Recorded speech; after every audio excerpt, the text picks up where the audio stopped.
आप सभी का स्वागत है। आज हम पहुंचे हैं चौधरी चरण सिंह हरियाणा कृषि विश्वविद्यालय। यहाँ पर एक छोटी संस्था खुली हुई है मेंढकोला गांव में। आज ये किसानों से बात करते हैं। यहाँ पर नेचुरल खेती के बारे में इनको समझाया गया था, क्या क्या समझ में आया था और क्या क्या बातें इनकी भी अधूरी हैं। आपका नाम जी? रमेश चौहान। आपको क्या बताया गया था यहाँ खेती के बारे में? प्राकृतिक खेती करने के लिए काफ़ी यहाँ पर सलाह दी गई और बहुत ही अच्छी तरह से किसानों बहुत बढ़िया बात है।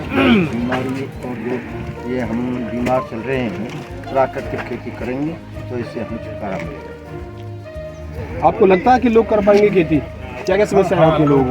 काफ़ी जुड़ रहे हैं इससे और काफ़ी लोग आज भी ट्रेनिंग में आए हैं और काफ़ी कुछ सीखा है। बाहर से भी टीमें आई हैं जिन्होंने काफ़ी बताया है। डॉक्टर साहब के ही आए हैं। तो अपना परिचय बताइए, किसानों को क्या क्या चीज़ की मदद करते हैं? मैं विजेंद्र सिंह दलाल, चेयरमैन प्रगतिशील किसान क्लब जिला पलवल। ये कृषि विज्ञान केंद्र में जो आज का आयोजन है, ये प्राकृतिक खेती को लेकर के है। अब हमारा देश प्राकृतिक खेती के लिए और किसान भी जागरूक हो चुका है, क्योंकि पूरा देश कुपोषण से जूझ रहा है। नाना प्रकार की बीमारियां हमें घेर रही हैं, जिससे हमारा पर्यावरण, हमारे पशुधन सब लोग इससे पीड़ित हैं। तो इसको बचाने के लिए प्राकृतिक खेती करनी पड़ेगी, जो गाय से हो सकती है। और उसको करने के लिए हम घनजीवामृत जो अभी यहाँ घोल बना के तैयार किया गया, इस मिशन पर हम काम करेंगे। और पलवल ज़िले में जितने किसान हमारे इसमें रजिस्टर्ड हैं, इसमें हम सब लोग मिलकर के एक ग्रुप बनाएंगे। प्राकृतिक खेती से इस उत्पाद को हम ज़्यादा मूल्य पर बेच करके लाभ कमाएंगे और दूसरे किसानों को भी इसके लिए प्रेरित करेंगे। यहाँ पर बहुत कम किसान दिखाई दे रहे हैं पलवल डिस्ट्रिक्ट। मुझे लगता है कि गली मोहल्ले में इतने किसान आपको मिल जाएंगे। लोग ज़्यादा क्यों नहीं आ नहीं पा रहे हैं? ये प्राकृतिक खेती में अभी लोगों को हमने रजिस्टर्ड शुरू किया। हमारे कृषि विभाग ने जो किसान रजिस्टर्ड होते जा रहे हैं वही आए हैं यहाँ। वैसे तो हम किसानों को यहाँ भीड़ लगा देते, हमें सिर्फ वो किसान जो बुलाएं जो इसमें रजिस्टर्ड हैं। और इसके लिए अभी क्रम जारी है और सब लोग एक दूसरे को देख करके भी और विभाग के द्वारा चलाए जा रहे अभियान के माध्यम से दोबारा काफ़ी संख्या में किसान जुड़ जाएंगे। आगे क्या प्रक्रिया रहेगी आपकी? आगे प्रक्रिया ये रहेगी कि पलवल ज़िले से कम 10,000 हेक्टेयर में हम प्राकृतिक खेती करें और उसकी प्रोसेसिंग करें और प्रोसेसिंग करके उसको मार्केट और बाज़ार का रूप दें। आप किसान हो जी, आपको सरकार से क्या मदद मिलती है खेती के प्रति? हमें काफ़ी मदद मिलती है, सब्सिडी मिलती है, यंत्र मिलते हैं। और अब हमारे जो पवन शर्मा ये हमारे डॉक्टर हैं, इन्होंने हमें ड्राम दिए हैं, गुड़ दिया, बेसन दिया, सब कुछ फ्री कॉस्ट में दिया है। एक किसान इससे कुछ सीखें और लाभ उठाएं। तो आप कौन से गांव से हो? बढ़ा से। तो कितने किसान जुड़ चुके हैं आपके गांव से? अब तक 125 किसान जुड़ चुके हैं। हाँ जी। तो और क्या क्या मदद मिलती रहती है समय समय पर? बस जैसे भी है, ये अब जो नई स्कीम आ रही हैं, अब जैसे हमारी ये बनाएंगे, 5-4 इनमें से ग्रुप बनाएंगे। ग्रुप में काफ़ी जैसे ये CSC सेंटर मिला है, मशीनरी ये मिलती हैं हमें 80% सब्सिडी पर। और भी काफ़ी सब्सिडी मिली। आपका नाम क्या है जी? नरेंद्र सिंह है जी। आपने प्राकृतिक खेती की से पहले कभी? नहीं जी, हम तो सीख रहे हैं जनाब। सीख रहे हैं अभी? हाँ जी। आपको लगता है कि सफल हो पाएगी मैं तो एक सरकार? बात कहना चाहता हूँ जनाब आपसे कि हमारे जो प्रधानमंत्री जी हैं नरेंद्र मोदी जी, वो एग्रीकल्चर के लिए काफ़ी पैसा देते हैं, लेकिन हर किसान के पास नहीं पहुँच पाता है। नहीं पहुँच पाता। तो क्या कारण होता है, क्या समझते हैं आप? ये समझता सरकार की कमी है या फिर अधिकारियों की कमी है? अधिकारियों की कमी समझता हूँ। अच्छा, तो आप क्या सुझाव देना चाहते हैं किसानों को, कैसे की पहुँच पाएगी वहाँ तक? ये सरकारी आदमी ही बढ़िया तरह से डील करें, गोजारने भरने छोड़ें। जब स्कीम सब किसान के पास जब पहुँचेगी तब पहुँच पाएगी। हाँ, नहीं जब जरूर ना पहुँचे। आपने भी की खेती की अभी? हाँ, शुरुआत करने की हम कोशिश कर रहे हैं। प्राकृतिक खेती के बारे में आज यहाँ प्रशिक्षण दिया गया है और सरकार की भी और महकमे की भी कोशिश है कि ज़्यादा से ज़्यादा किसानों को इससे जोड़ा जाए। कितना फ़ायदा मिलता है इस खेती से? अब फ़ायदा तो देखिए, पर्यावरण को नुकसान तो पहुँच ही रहा है कीटनाशकों से और रासायनिक जो हम खाद डालते हैं उससे काफ़ी नुकसान हो रहा है। काफ़ी बीमारियां बढ़ रही हैं पशुओं में भी, आदमियों में भी। तो उससे जी छुटकारा पाने के लिए ये साधन है कि हम प्राकृतिक चीज़ों को अपनाएं। तो क्या क्या फ़ायदे होते हैं इससे? एक दो फायदे बताइए। एक तो स्वास्थ्य के लिए, मनुष्यों के स्वास्थ्य के लिए भी और पशुओं में भी। पशुओं में काफ़ी बीमारियां आ रही हैं कि जैसे भैंसें हैं जो आगे नहीं हो पाती हैं दूध के लिए, और ये बहुत सारी जो कीटनाशक हम डाल रहे हैं फसलों में या खाद डाल रहे हैं, उसका ही दुष्परिणाम है जो मनुष्यों में जो बीमारियां आ रही हैं पशुओं में। जो हमारे प्राकृतिक कितना समय लगता है इस खेती को सफल होने में? अब ये जैसे शुरुआत हुई है तो कम से कम 3 साल बाद एक जो खेत है वो रसायन मुक्त हो पाता है। जो हमारे प्राकृतिक कीटाणु हैं खेती के, वो खाद डालने से, दवाई डालने से, खरपतवार की, वो सारे मर जाते हैं। अब कह रहे हैं साहब जी कि प्रकृति की खेती जो होगी उसमें सारे कीटाणु आ जाएंगे वापस और अच्छा खेती का रिजल्ट मिलेगा, लोग स्वस्थ रहेंगे, कोई बीमारी नहीं लगेगी। अब तक बात कम की थी हमने किसानों से, अब करते हैं अधिकारियों से। आखिर वो चाहते क्या हैं, किसान खेती को कितना मदद करते हैं, किसानों को कितने उस चीज़ के लिए आगे प्रोत्साहन करते हैं। अब कहाँ से आएंगे? क्षेत्रीय जैविक खेती के अंदर, जैविक एवं प्राकृतिक खेती के अंदर गाजियाबाद। तो कैसे मदद करते हैं आप किसानों की इस खेती की? हम देखिए, हमारा संस्थान है, उसमें किसानों के लिए जो सबसे इम्पोर्टेंट एक जो उसका हम मैंडेट बोल सकते हैं उसमें है कि ट्रेनिंग करवाना फार्मर्स को 1 दिवसीय। उसमें प्राकृतिक खेती और जैविक खेती, रसायन मुक्त खेती किसान कैसे करे, क्या क्या उसको विधि अपनानी चाहिए। जैसे अभी हमने आज भी यहाँ प्रोग्राम किया, उसमें हमने किसानों को यही सिखाया कि कैसे वो रसायनों को छोड़ के, पेस्टिसाइड्स को छोड़ के रसायन मुक्त खेती में जीवामृत है और बीजामृत है, इन विधियों को अपना सकते हैं। इसके अलावा जैविक खेती की जब हम बात करें तो उसमें केंचुआ खाद है, गोबर खाद है, कुछ बायो फर्टिलाइज़र्स हैं, तो उसको हम अपना सकते हैं। तो इस टाइप से हम किसानों को बताते हैं कि कैसे आप अपने खेत की मिट्टी को, अपने वातावरण को, अपने स्वास्थ्य को अच्छे से सर्टिफाइड कैसे करते हैं किसानों को? सर्टिफाइड देखिए, हमारे मंत्रालय का एक प्रोग्राम चलता है participatory guarantee system, PGS India. उसमें किसानों को रजिस्ट्रेशन करना पड़ता है। उसमें कुछ संस्थाएं होती हैं जिसको हम रीजनल काउंसिल बोलते हैं, उनकी हेल्प के लिए कुछ सर्विस प्रोवाइडर भी होते हैं। तो कुछ ऐसी एजेंसीज़ को भारत सरकार ने सिलेक्ट कर रखा है। तो कोई भी किसान होगा या किसान का एक समूह होगा, उसमें प्रमाणीकरण के लिए क्या करेगा, वो उसके अंदर अपने आप को रजिस्ट्रेशन कर लेगा। तो उसमें 3 साल का एक पीरियड होता है जिसको हम कन्वर्जन पीरियड बोलते हैं। उसमें भारत सरकार की तरफ से, ये जो हमारे PGS सेक्रेटरीट की तरफ से PGS ग्रीन करके एक सर्टिफिकेट मिलता है अंडर कन्वर्जन। और 3 साल के बाद जो भी किसान यदि उसकी गाइडलाइंस को फॉलो करेगा, उसको PGS ऑर्गेनिक का सर्टिफिकेट मिलता है, जिसमें कि आप फ्री ऑफ कॉस्ट या बहुत एक मिनिमम कॉस्ट में किसानों को प्रोवाइड करवाएंगे। सर, इस स्कीम में किसानों तक पहुँच नहीं पाते, उनको कैसे आप जागरूक करेंगे? बहुत कम किसान नजर आ रहे हैं। बहुत अच्छा प्रश्न आपने पूछा है कि किसानों को ये इसी तरह हम लोग प्रशिक्षण बहुत सारे पूरे जो है हमारा जो क्षेत्र आता है, तो उसमें जा के हम किसानों के लिए जो है प्रशिक्षण करते हैं, उनको जागरूक करते हैं और उनको इस मुहिम में जोड़ने की कोशिश कर रहे हैं कि ज़्यादा से ज़्यादा इस प्राकृतिक खेती और जैविक खेती की मुहिम में जुड़ें, रसायन मुक्त खेती करें, जिससे जो है हमारी वातावरण ख़राब हो रहा है, हमारी मिट्टी ख़राब हो रही है, हमारा ये सब कुछ ख़राब हो रहा है। तो इससे बचाने के लिए ये मुहिम है और इसी तरह हम उनको जागरूक करते हैं। और हम जो है जो राज्य सरकार है इसके साथ मिल कर के भी बहुत सारे जो है कार्यक्रमों का आयोजन करते हैं। ये किसान सम्मेलन करते हैं जिसमें 50-500 किसान बुलाते हैं और वो किसान सब इकट्ठे होते हैं, उनको भी जो है बताते हैं प्राकृतिक खेती के बारे में और इस सब के बारे में।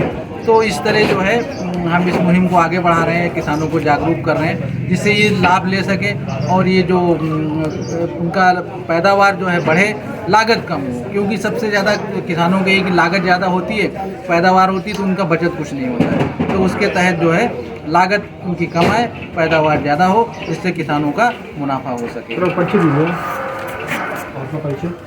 Doctor Pawan Sharma, deputy director agriculture Palwal. Sir, यहाँ मैंने देखा कि बहुत से कम लोग आए थे यहाँ पर। मैं चाहता हूँ कि आप गांव-गांव में जाकर एक छोटे-छोटे से वर्ग क्यों नहीं लगाते कि लोगों को जागरूक किया जाए, किसानों को ज़्यादा से ज़्यादा संख्या में यहाँ पर? सर, जैसा आपको पता है कि प्राकृतिक खेती की जो मुहिम हरियाणा सरकार ने और कृषि विभाग ने शुरू की है, उसके लिए एक पोर्टल जारी किया गया था। पोर्टल में रजिस्ट्रेशन कराना था किसान का, और कृषि विभाग का मकसद है कि जो किसान अपनी इच्छा से प्राकृतिक खेती करना चाहता है, सिर्फ अभी हमने उसी को ही जोड़ना है ताकि एक शुरुआत की जा सके। क्योंकि इतने लंबे समय से लोग रासायनिक खादों का प्रयोग कर रहे हैं। हमारी जो खाना खाने वाली थाली है ना, इतनी जहरीली हो चुकी है कि दिनों दिन भयंकर बीमारियों का सामना करना पड़ रहा है। हार्ट फेल हो रहे हैं, कैंसर की बीमारी लगातार आ रही है। इस बात को ध्यान में रखते हुए हरियाणा सरकार और कृषि विभाग ने एक मुहिम शुरू की है कि प्राकृतिक खेती कराई जाए। जिला पलवल में सिर्फ 125 किसानों ने अभी तक रजिस्ट्रेशन कराया है, इसलिए 125 किसान इस गोष्ठी में आए हैं। और हमारा कृषि विभाग का और NCOF का गाजियाबाद का एक ज्वाइंट एफर्ट्स था कि आज इस प्रोग्राम को इस तरह से लागू किया जाए ताकि किसानों को जीवामृत बीजामृत बनाने के लिए लाइव डेमो करके दिखाया जाए ताकि किसान अपने खेत में कर सकें। इसी कड़ी में आज हमारे द्वारा और NCOF द्वारा किसानों को 1 किलो गुड़, 1 किलो बेसन और कृषि विभाग द्वारा 4-4 ड्रम किसानों को दिए जा रहे हैं। और किसान भाइयों के खेत में कृषि विभाग की टीम अपनी उपस्थिति में ये घोल तैयार करेगी ताकि 15 दिन के इंटरवल पे वो स्प्रे करवाई जा सके और खादों से छुटकारा मिल सके। जो किसान यहाँ पर आए थे, आपने इनको सामग्री प्रदान की है, आप कितना निरीक्षण करेंगे इसका जाने के बाद में कि लोग काम कर रहे हैं नहीं कर रहे हैं? सर मैं ये पहले ही कह चुका हूँ कि हमारे कृषि विभाग की टीम को हमने गांव अलॉट कर दिए। जिस गांव में 4 किसान हैं, 5 किसान हैं, सिर्फ उस वर्कर ने उन 5 किसानों को ही गाइड करना है और उसी को ही अपने सामने मटेरियल तैयार करवा के स्प्रे करवाना है। बल्कि एक रजिस्टर तैयार करवाया है जिसमें डेली जो भी कार्रवाई खेत में किसान करेगा या मेरा कृषि अधिकारी करेगा उसमें एंट्री की जाएगी और मौके मौके पे हमारी हेडक्वार्टर की टीम भी आप इनके खेतों का विजिट करेगी ताकि पता चल सके किसान भाई बहुत ही मेहनत और पारदर्शी और ईमानदारी के तरीके से प्राकृतिक खेती कर रहे हैं। अपना परिचय बताइए। मैं डॉक्टर डी वी पाठक। तो किसानों को और क्या क्या सुविधाएं प्रदान कराते हैं आप यहाँ पर? हम यहाँ और पे कितने दिनों से यह संस्थान काम कर रहा है मेंडकोला गाँव में? ये वैसे तो 2007 में स्थापित हुआ था और पिछले 2 साल से मैं यहाँ पे सीनियर कोऑर्डिनेटर काम कर रहा हूँ। हम किसानों को समय समय पर विभिन्न प्रकार की ट्रेनिंग यहाँ पे देते हैं। इसमें वोकेशनल ट्रेनिंग आती है, कटिंग एंड टेलरिंग है और जैसे प्राकृतिक खेती की भी ट्रेनिंग हम यहाँ पे पीछे भी यहाँ पे की थी। किसान भाई से फायदा भी उठा रहे हैं। कई किसान खासकर पलवल ज़िले में कई ऐसे किसान हैं मेरे कॉन्टैक्ट में भी हैं, बार बार उनको फ़ोन भी आते हैं और डीडीए साहब और मैं दोनों मिलकर इस मुहिम को आगे बढ़ा रहे हैं। हम सोचते हैं कि ये मुहिम ज़्यादा से ज़्यादा फैले और एक जो प्रोड्यूस है किसान का उसकी गुणवत्ता बढ़े ताकि उनकी सेहत का भी और ज़मीन की सेहत भी दोनों चीज़ें बढ़े। अभी देखिए मैं किसानों के बीच में था, किसान कुछ कह रहे थे कि हमें स्कीम का पता नहीं चल पाता, तो उसके लिए आप क्या कहना चाहते हैं? बहुत सारे किसान ऐसे हैं जिन्होंने अब तक रजिस्ट्रेशन नहीं किया हुआ है, इस बारे में आप लोग कैसे जागरूक करेंगे यहाँ पर? हमने कई व्हाट्सएप ग्रुप बनाए हुए हैं किसानों के ही प्रगतिशील के नाम से। कितने किसान आपके प्रगतिशील, आप नाम बताएंगे कुछ किसानों, गिने चुने किसानों के? मैं जैसे कि जितेंद्र सिंह दलाल हैं, गांव के नाम लेंगे। हाँ, गांव कितवाड़ी से हैं। हमारे उसके राकेश चौहान हैं मित्रौर से, देवेश चौहान है मित्रौर से, रमेश चौहान है मित्रौर से, हमारे सतीश डागर हैं आपके और दूसरे मुरली डागर हैं सारौली से। इस तरह से बहुत से किसान हमारे साथ जुड़े हुए हैं। कितने ही किसान हमारे पास आते हैं, फ़ोन करते हैं, हम उनकी समस्याओं को उसी टाइम समाधान करने की कोशिश करते हैं। मलिक जी आप ये बताइए, आपके हमने बहुत चर्चाएं सुनी है और आप बताएं कि कृषि के क्षेत्र में बहुत अच्छा कार्य कर रहे हैं, तो अभी किसान यहाँ पे जो जुड़ते हैं वो लोग कितने समय तक आपसे जुड़े रहते हैं और छोड़ के चले जाते हैं कुछ समय बाद की खेती हमारे काम नहीं आ रही, समझ नहीं आ रही? कुछ लोगों को फायदा लगता है? किसानों को यहाँ पर बड़ी रुचि है पलवल ज़िले में, और ख़ासकर क्योंकि प्राकृतिक खेती एक नया प्रोडक्ट आया है, नया कंसेप्ट है, तो किसान इसकी तरफ आकर्षित हुए हैं। और किसान को ये भी बताया जा रहा है कि इससे किसान स्वावलंबी होगा, उसे बाजार से कुछ नहीं खरीदना, केवल अपने घर के ही उत्पादों से, अपने खेत के उत्पादों से ही वो जीवामृत बना सकता है, घनजीवामृत बना सकता है, या कीटनाशक के रूप में नीमास्त्र, ब्रह्मास्त्र या अग्निस्त्र को तैयार कर सकता है, या दाने फुलाव के लिए जैसे हम अलग तरह के हार्मोनल दवाइयाँ इस्तेमाल करते थे उसके लिए वो सप्तधान अंकुर से एक तरह का तैयार कर सकता है। तो उसे जब फसल पर छिड़काव करते हैं तो दाना भी उससे मोटा होता है। रोग नियंत्रण के लिए केवल घर खट्टी छाछ, देसी गाय जब किसान रखेगा तो छाछ भी उसके यहाँ होगी 3 लीटर खट्टी छाछ, 2-3 दिन की छाछ हो, उसे 100 लीटर पानी में मिलाकर जब छिड़काव करेंगे तो सभी तरह की बीमारियां, चाहे वो रोग कीटाणु से हुई है, चाहे वो विषाणु से हुई है या फफूंद से, उन सब का नियंत्रण इससे आसानी से हो जाएगा। तो किसान इसकी तरफ आकर्षित है और इससे भूमि का स्वास्थ्य भी सुधरेगा।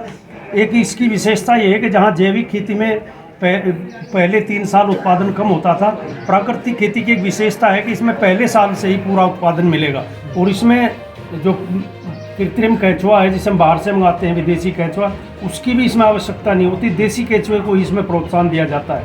और ये भी देखने में आया कि जहाँ गाय का गोबर या गोमूत्र या जीवामृत इस्तेमाल किया जाता है तो भूमि में पड़ा हुआ जो केंचुआ सुसुप्त अवस्था में था वो पुनर्जीवित होकर अपना कार्य करने लगता है और ज़मीन का उत्पादन बढ़ाने में और पानी को भूमि में रिसाने में भी मदद करता है, जिससे जो पानी की जो समस्या बनती जा रही है, भूमि के ऊपर पानी खड़ा है उसका ज़मीन में रिसाव होगा, पानी ज़मीन पर खड़ा नहीं होगा तो पानी की समस्या से भी निजात मिलेगी और फसल का उत्पादन भी। संक्षिप्त में भी बताइए किसान इस खेती को आकर क्यों करे? छोटी सी बात बस, क्यों करे? किसान इस खेती को इसलिए करे क्योंकि उसे रासायनिक खादों, रासायनिक दवाइयों के इस्तेमाल से भूमि का स्वास्थ्य भी बिगड़ा है, उसी के साथ आदमी का स्वास्थ्य भी बिगड़ा है, तरह तरह की बीमारियां आनी शुरू हो गई है। तो इनसे निजात पाने के लिए किसान उसका उत्पादन भी उतना ही हो और उसकी भूमि स्वस्थ रहे, उसका जीवन स्वस्थ रहे और जो पशु पक्षी विलुप्त होते जा रहे हैं वो भी बचे रहें। तो पर्यावरण की शुद्धता के लिए, भूमि की शुद्धता के लिए और अपने स्वास्थ्य के लिए किसान प्राकृतिक खेती की तरफ बढ़ रहा है। और अब कब से रजिस्ट्रेशन स्टार्ट होंगे? अब दोबारा बंद हो चुके हैं, अब कब से आपको कुछ पता है इसके बारे में? कब से लोग नए किसान से जुड़ सकते हैं इसके? नए किसान रजिस्ट्रेशन चालू है, 125 किसान इससे जुड़ चुके हैं और जो भी किसान, क्योंकि इस महीने पूरा रजिस्ट्रेशन का समय रहेगा, तो किसानों से अपील की जा रही है बार बार कि वो जैविक खेती, ये प्राकृतिक खेती में वो जुड़ें, ताकि उन्हें जितनी भी कहीं प्रशिक्षण दिया जाता है, जो सुविधाएं दी जाती हैं वो उन्हें मिल सके। सब्सिडी के बारे में बताएं, क्या क्या सब्सिडी मिलती है किसान? हाँ, इसमें एक जो किसान प्राकृतिक खेती अपनाना चाहता है और उसका रजिस्ट्रेशन हो चुका है, उसे सरकार की तरफ से 25,000 रुपये देसी गाय के ऊपर अनुदान दिया जाएगा उसकी खरीद पर, और उसी के साथ उन्हें 4 ड्रम दिए जाएंगे और बेसन और गुड़ ये भी कृषि विभाग की तरफ से उपलब्ध कराया जा रहा है, ताकि किसान इससे शुरू में इसे बनाना सीख लें और उसके बाद किसान इसे फिर अपने आप ही बनाने लगेगा और प्राकृतिक खेती से जुड़ जाएगा।